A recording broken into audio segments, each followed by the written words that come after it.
Good evening, everyone. All new at 5:30, dignity without deportation. That is the message from supporters of the Buffalo 25.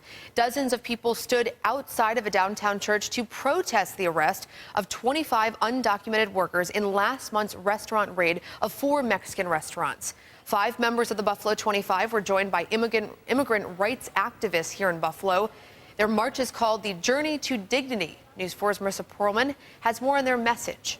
Well, Nalina, their plan is to cross state lines through Pennsylvania and Ohio to call for an immediate end to their deportations. One of these undocumented workers tells us she's risking everything in hopes of reuniting her family and stopping this from happening to other people around the country.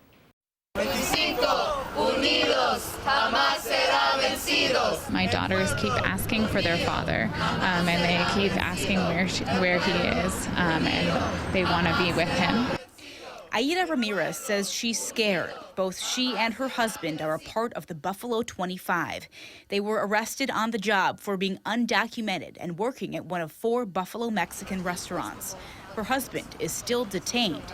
She speaks with us through a translator. I never thought this would ever happen. It's a complete surprise to me.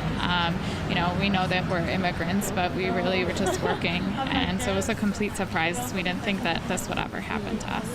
Now she's required to wear one of these, an ankle monitor. She can't work and depends on community support to make ends meet. That includes food and rent costs. Leaders from Cosecha now help her provide for her family. Generally, for undocumented people, coming out publicly is a risk in itself, right? Because you're public, people know that you're around, and you're more likely to get deported.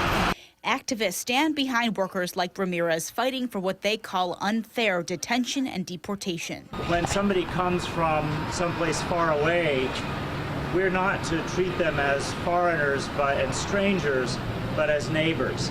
Everyone has dignity. Everyone is worthy.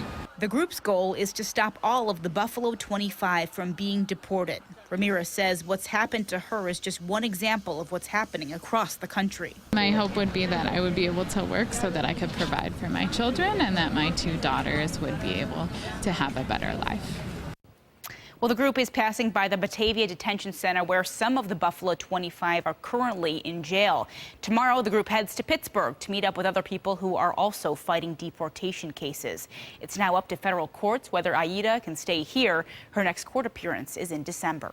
In the studio, Marissa Perlman, News 4 at 5:30.